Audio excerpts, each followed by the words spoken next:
It's Baseball at the Corner. This is the Michigan in Trouble podcast with your hosts, Alex S. Freeman and Luke Jaconis.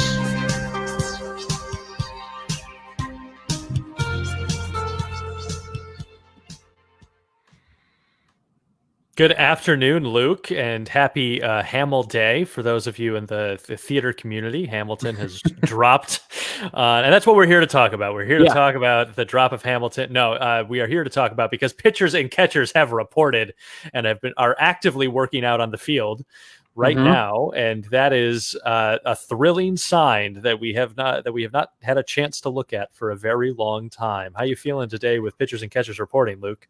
I'm stoked. I am super duper soaked. And I think it's just great. I saw a video today of Casey Mize and Matt Boyd walking in Comerica Park together, and that was awesome. And Casey Mize said something along the lines of like, oh yeah, hopefully I can make it a routine of coming here more regularly. Because like Casey, I don't think you got to worry about that, buddy. But I understood what you were saying. No super plenty of time in Comerica Park. Yeah, but then Matt Boyd was like, when it's all right and when it all happens, it's it is what it is, or whatever he said in his positive Matt Boyd kind of way. But it's exciting. I mean, it's weird, obviously, the circumstances, to use an acting term, the given circumstances of what we have going on. See, Hamilton Day, I got it. I have to represent.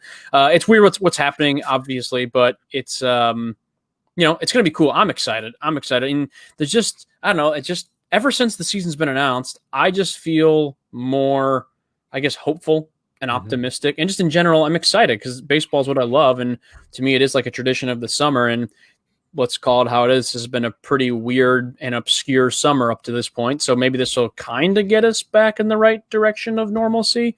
I don't know. But let's hope. Fingers crossed. Yeah. So one of the things that we have seen from the reporters on the ground at Comerica Park, as Jason Beck took a picture of the Tigers dugout. And what we've seen from the dugouts is that they've kind of, there's that spot in the dugout where the cameras go. They have taken over that, and it will be, they have extended the dugout in that way to allow for a little bit more social distancing in the dugouts there. And so we're seeing that. It's going to be interesting to watch baseball in these stadiums without fans. Obviously, we have some major league teams are going the cardboard cutout route. I don't know how I feel about those. Luke, how do you feel about those? It's weird, but the weird part is some teams, I'm pretty sure, are like charging. They're giving fans the option to like purchase their own cardboard cutout that will sit in the stadium all season. And I don't know. I mean, I love the Tigers. I don't know if I need a fat head of me sitting on, the first baseline. I don't know if that would really jazz me up. If that's what it's going to take for fans to feel a little bit more at the game and stadiums to get a little bit more of that kind of fan interaction, great.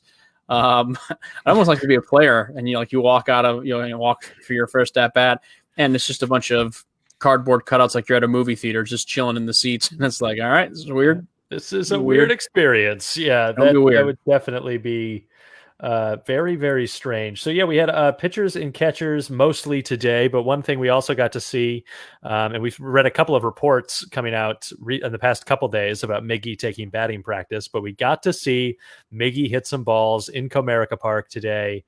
He looks good. He looks real good. Yeah, I mean, it's one of those things, and we said it in the beginning of spring, like we can't get like too overhyped and overanalyze just a basic BP session. But at the same time, I'm going to say we kind of can get overhyped and kind of get excited because we haven't seen it in so long. And we've been through a lot since the first spring training up until this point. So you might have to forgive us and let us be a little excited about Miggy just, raking the ball during BP. It's going to be awesome. I have no doubt about it that he is the dude can rake. I mean, what else can you say? I mean, he's a future Hall of Famer. I never was once worried when those reports were going around in April and May that they couldn't contact him or whatever. I never thought Miggy went on some sort of like runaway rendezvous and was just like partying 24/7. That never crossed my mind once. He's a professional. He's one of the greatest that I've ever seen play the game. And I have nothing but confidence that this season he's going to have a nice little bounce back. And it's going to be exciting. I feel for him though in a way though. He's gotten in such great shape. He's had time to rest his body. And of course, he's only getting a truncated 60-game season. So let's hope that obviously he could, whatever routine, if it works throughout these 60 games, he then carries into 2021 and then he'll get the full 162. And I definitely think, it'll be interesting to see where he ends up at the end of this season, but it's definitely looking like 2021. It's the milestone Miggy time where we're counting down base hits, looking at home runs potentially to get to 3,000 and 500 respectively. Yeah, I think that is definitely. I think we'll get, assuming he is hitting like kind of what we kind of put him on the trajectory to be hitting in spring training part 1. That I think that we will definitely see him knocking on some of those doors at the end of this 60 game stretch, but I don't think he'll get there fully. He's a little bit too far away to get there in 60 games, but definitely in the first couple months of the 2021 season. I'll be curious to see. I mean, because the one thing everyone's been saying about Miggy, like, is the power still there? Is he or too injured? Like, is it still there? Based off what we've been seeing thus far, it looks like the power is back in some capacity. Is it Triple Crown Miggy? I don't know. We'll have to kind of wait and see how that all unfolds. I do think, however, though, I wanted to bring this up on one of our lashes, but we just ran out of time. I was looking at it, and I think Miggy is 185 hits away from 3,000, if I'm not mistaken. I might be off by a little bit, but it's definitely under 200 hits. I know that for a fact. And I remember it being it's about 3 hits a game that he would have to get. I want to say he's 185. I want to say he's 185 away from 3,000, and I think he's 27 home runs away from 500. Again, I could be wrong. I don't have the numbers off the top of my head, but I looked at it a few weeks ago, and that's what I thought it said. But don't take my word for it. I'm not a mathematician, folks. But I think in that kind of sense, the home runs we'll have to kind of wait and see. Again, like I was mentioning with the power, we have a very, very, very good chance. If you were to go to Vegas and put some money down on it, that he gets to 3,000 hits next season. Obviously, knock on wood, health stays the same and everything is good, and there's no more craziness with coronavirus or prorated salary arguments and things like that. But if we can get through all that, I think you'd be silly to think that next year he doesn't get to 3,000 hits. Yeah. So then the other kind of big story today that we've been tracking is that Fulmer is back from Tommy John surgery. We're expecting him to start the season on the disabled list in a regular season, but obviously we kind of didn't need that. So the time was there for him to rest. And all reports indicate that he's looking good. He's feeling good. He was asked what kind of shape he's in. He says he's potentially in the best shape of his life. Maybe not compared to when he was playing basketball in high school and was running under a 6-minute mile. But who among us is in the same kind of shape that we were? I ran a mile yesterday, and I'm embarrassed to say the mile time I had yesterday when I went out for a run. So yeah, it's okay, Michael. No shame here. No shame in being above a 6-minute mile when you, as long as you can throw the ball. That's really what we're looking for. It'll be that one is also. It's funny because I just kind of said the thing about like we got to let us kind of gloat with Miggy because we haven't seen him in a while, one of those. But it makes me laugh too. Like when I think about it, he says that's almost like the go-to line after someone has been injured and has been away for a while. They come back and what is the line they always say? Well, I'm in the best shape of my life, or I'm in the best shape of my career. And I'm not doubting that. I think he fully had tons of time to rest. I'm sure he's a workhorse in terms of getting his body back up to where it needs to be to pitch games at the major league level. I'm not doubting that at all. It just always kind of makes me laugh. It's like, well, what's he going to come out and say? Be like, yeah, I slacked off a few days in the gym. I probably should have hit cardio a little bit more, but we'll see how it goes. Like, it's never going to happen. But I think overall, I'm excited to see Fulmer back. And if there is one person who benefited, I guess, from coronavirus and from labor law and prorated salary, battles, it was Michael Fulmer, because instead of having to start the season on the injured list, he now just gets to go for it out of the gate. So it's going to be a cool little rotation. I mean, you're assuming, I don't know if we're going to get to it, but like the 30-man roster is pretty much set, so to speak.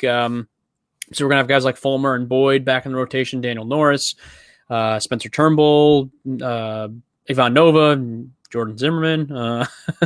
So yeah, we'll see. It's gonna be cool to see Michael Fulmer back, though, no doubt about it. I wonder maybe if they'll throw him in the bullpen, or maybe they'll throw Norris in the bullpen. That's one of those two guys going to the pen. A great debate in camp, and I tend to agree that of knowing which one of those guys is going to go to the pen. And I think that's an interesting situation that the Tigers kind of find themselves in, is that we've got sort of a wealth of riches in the starter position. And so we got to move some of those guys out of the starting rotation to do kind of some long relief stints potentially, especially at the beginning of the season. I think that'll be interesting to see how Gardy manages the pitching staff in sort of the first couple of weeks of the season, as well as guys are trying to get back up to game speed. Yeah, I wonder. I kind of lean a little bit towards they're going to send Fulmer or Norris to the pen. I feel like they might go the Norris route just because towards the tail end of last year, he was only doing those 3-inning starts, albeit he was performing at a fairly, successful level. So maybe they think he can and he's kind of bounced back and forth a little bit, I feel like, in the past. So I don't know. Yeah, I'm a big Daniel Norris guy. I think he's got, when he's on, he's on. And that's that can kind of be said with anyone in the game of baseball, but I think with him especially, I got to see him pitch in Chicago last season, and he had a pretty good start. I think he went like 5 1/3. Tigers lost that game, but that wasn't his fault. So what are you gonna do? Usually isn't. In the case of the Tigers, it is not usually the starting pitcher's fault of why they lost the game. But I do think that'll be the question marks always with this team are the relief, are Woolwitz, who's coming out of the pen. If we can get some of those arms that are really nice into the pen in a nice comfortable way, if we can we get these starters up to being able to go 6-7 innings, and suddenly we don't have to. It's really when the starter has to come out in the fourth that we have massive issues. And so I feel like there's some good hope there. I'm excited about this team, probably in a way that I wasn't necessarily even in the spring, but there's something about the 60 game sprint that I'm like, okay, I think that we can compete in a sprint. It's ask them to go much longer. And I think that the sort of talent level, of some of the other rosters in Major League Baseball would take over, but that's not a problem this season. Yeah, well, I'm with you. I agree. I mean, I think I've said it a bunch. I'm going to say it again till I'm blue in the face. It's 60 games. Everybody is in it.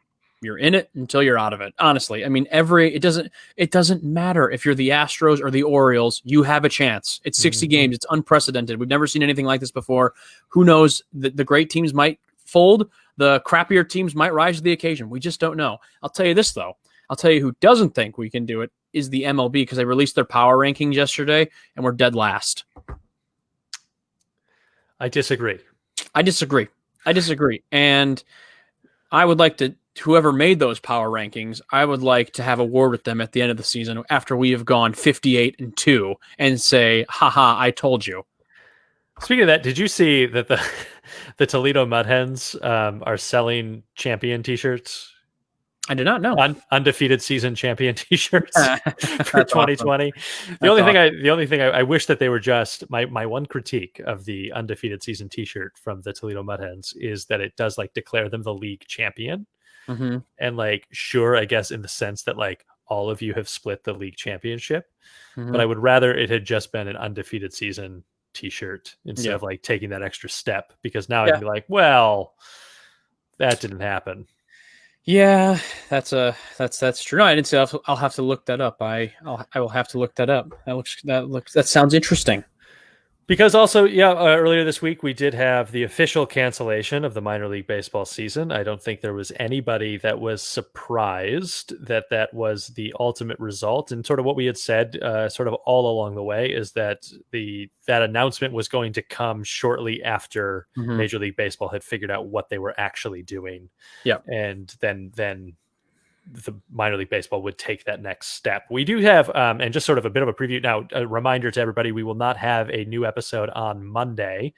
So if you were looking for that episode to come out on July 6th, it won't be there. We will have an episode out on the 13th. And in that episode, we are interviewing the voice of the Lansing Lugnuts, the Class A affiliate of the Toronto Blue Jays, Jesse Goldberg Strassler, and he is talking about how they have put together the Lemonade League in Lansing. So in Michigan, looking to catch some live baseball this year in a stadium, pay attention to what the Lansing Lugnuts are putting together in that. It was a great interview. You're really going to love it. We'll put out a couple clips of it next week as well, so just watch for those on our Facebook page. For those of you that don't watch on our Facebook page regularly, those clips will go there, and then that full interview will be in the July 13th episode. Yeah, Jesse was a cool dude. That was an awesome interview. He was just a guy I like to talk baseball, and he was in the right place. So in that regard, it was awesome. No, it was really fun. It was cool talking to him. Yeah, it's a fantastic Also, interview. to Tiger fans out there, I know you said the Class A affiliate of the Blue Jays, but he talks about in our interview how a couple current Tigers Mhm. went through the Lansing organization at a point in time. I believe I don't want to give up everybody's name, but you might hear a name of Daniel Norris, Dawel Lugo, and our personal favorite, at least my personal favorite, Matt Boyd. So we'll see. And just a perfect time to remind everybody, it is the official stance of Michigan and Trumbull that we should extend Matt Boyd. Yes, hashtag extend Matt Boyd. Guy's the best. Did you see the headline that Toronto, speaking of the Blue Jays, has moved they are doing their summer camp in Toronto. And that's been fine. But the Canadian health minister, and I don't know what equivalent agency on our side may be also working on this, but they can't guarantee that the Blue Jays will be able to cross the border throughout the season. And so I obviously have started the campaign that they should bring the Blue Jays to Lansing to play. Yeah, why not? Cooley Law School Stadium. Yeah, why not?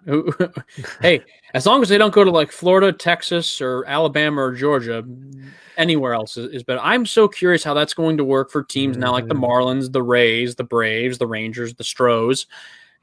I mean, well, I don't want to get on a coronavirus discussion here, but essentially what has happened in the last 3 months or so, we have flip-flopped.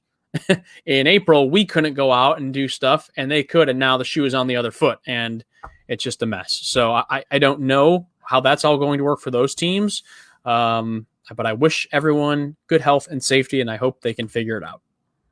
Yeah, absolutely. And so that's speaking of the coronavirus, one thing that we were hoping we're breaking. So if you keep watching my eyes glancing down, those of you watching the video of this, it is me checking to see if we've gotten the news that will break eventually today.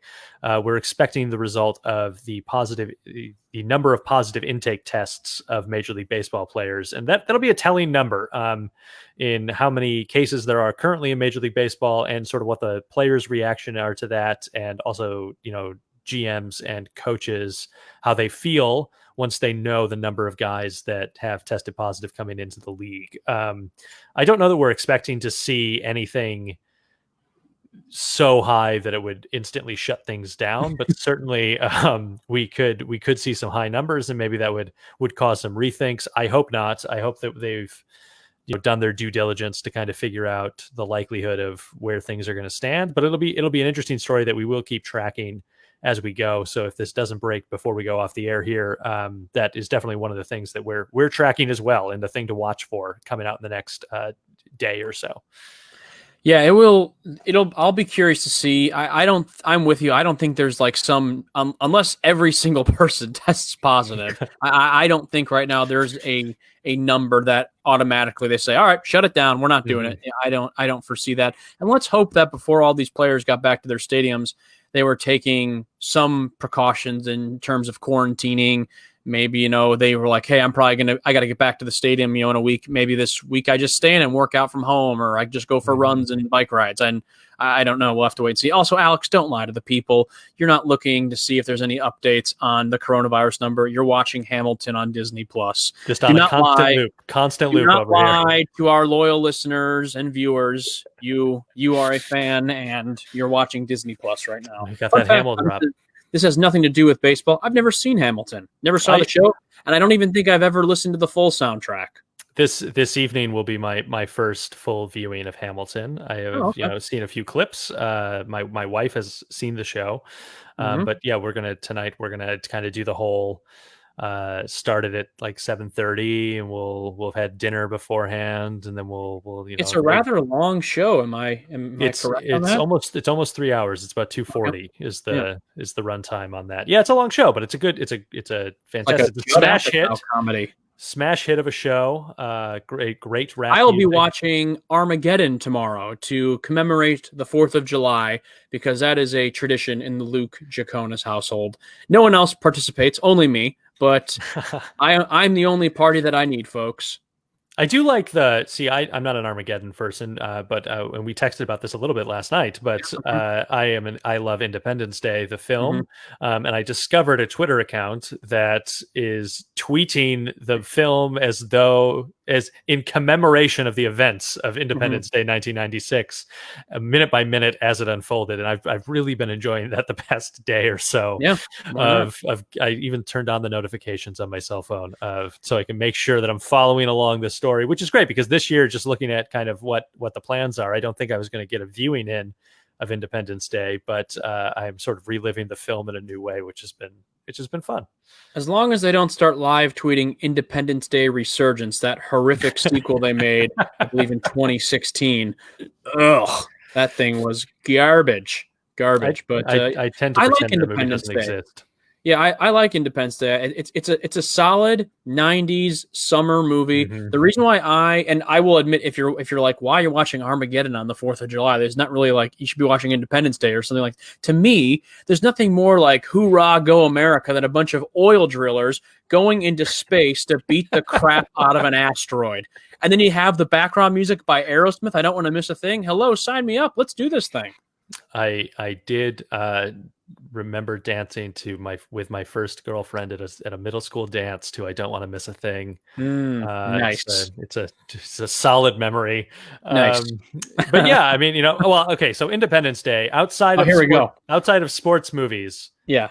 has the greatest inspirational speech Oh yeah. in cinema because this Bill Pullman. Independence Day. It's so good. It's Yeah. but obviously I think that a lot of like locker room speeches in sports movies are right at that level or better. There's just something about a sports movie that really gives you the opportunity for that speech, and then you can go out and do it. The Herb Brooks Miracle, the Kurt Russell speech. That Great. one, and I'm not even a Great huge film. hockey fan, but I mean, also you want to talk about something that's very like Go America. I mean, hello, the U.S. Yeah. winning the Olympics. Yeah, that'll work. We'll take that. Yeah, that's a great movie speech. That might be my favorite sports movie. Is Miracle. Great moments come from great opportunities. Yeah, that's awesome. Plus, you get the great call in that. Do you believe it? That's if we ever go out of the baseball room and just talk about best calls in sports history, that would have to be up there. Oh, iconic. Yeah. And now there's a lot of, that was the other thing going around Twitter this week. And you needled Tom, the walk-off grand slam. Oh, yes. Well, anytime I can rub salt in the wound, I'm happy to supply the salt shaker. The moment is great. The hit is great. The call is fantastic.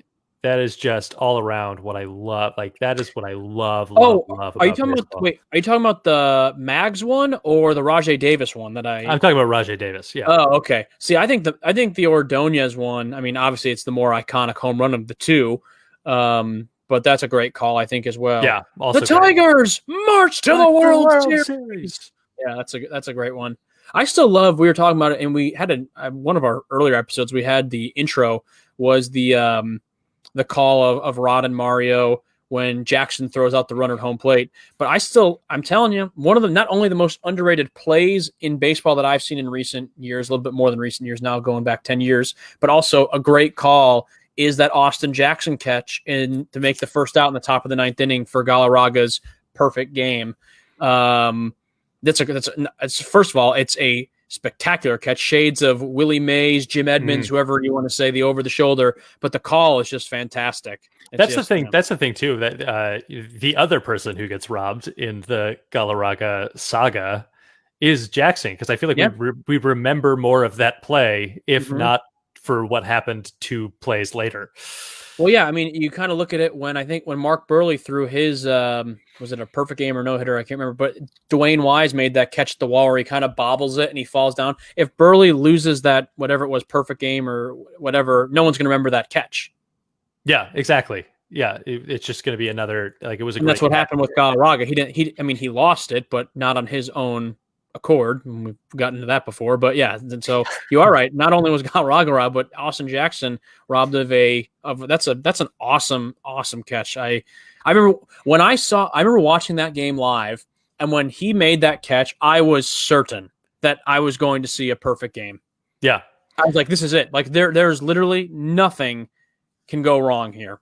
I think I was listening to an interview with Armando Galarraga that he felt the exact same way. Like he hadn't really he was like, yeah, this is fine. This is going well. But he was like, like it was that catch Mm-hmm. that he went, oh, done, easy. Yep. Here it is. I also read something with him not too long ago that first he wanted credit, and then I reread something else. Like he made maybe another statement he released, and he said, "Nah, I'm good. Like it's over." So I don't know. I mean, I'm sure maybe deep down he wants it. Yeah, I think he'd be fine if they. I'm sure if he could get into a time machine and do it, he'd go back in time. But I didn't realize the bag is in the Hall of Fame. Oh, it is First base. first base Oh. is in the Hall of Fame. I was reading something that was like, do we want that in the Hall of Fame necessarily? top 10 like Tigers items in the Hall of Fame, and that was one of them. Is I didn't realize I've never been to the Hall, so I didn't realize that was in the Hall of Fame. But yeah, the bag is there. Is that in like the Hall of Shame Yeah. wing part of the museum? Because it's very historic moment looking back on it, but it's it's not like Maglio's home run ball that sends them to the World Series, or a Verlander no hitter. I mean, yeah, I don't know, but There's a Verlander jersey in there too, and I can't remember what it was. I have a Verlander jersey from Game Worn. Yes, I stole it. He stole it right off his back. Just ran out of the field. So is that Kate Upton, and then I stole it. Yeah, nice. Yeah, that's how they met each other. They're married because of me. You're welcome, Justin. Hey, nicely done. You're welcome. That's speaking of former Tigers. It does look like we are truly on track to have a Scherzer v. Cole opening day game. Oh, cool, nice. Nats Yankees. That'll be the Nice. opening night that they like to do before true opening day, where you have the defending champs take on somebody, and so they'll have the Yankees and Garrett Cole, and we at least know that Scherzer threw a 60 pitch simulated game today, which puts him on is the correct track. I haven't seen the reporting yet on if Garrett Cole did the same thing, but it'd be hard to imagine that he's not the Yankees opening day starter. Guys of those caliber, I talked about it, I think, on last week's show. We're going to probably see a lot of spring trading starts for most regular starting pitchers those first few weeks, but guys who are kind of freaks of nature like Max Scherzer, Garrett Cole, Justin Verlander, I think they're going to just hit the ground running. They want to win, and they want to win now, so they're going to go for it.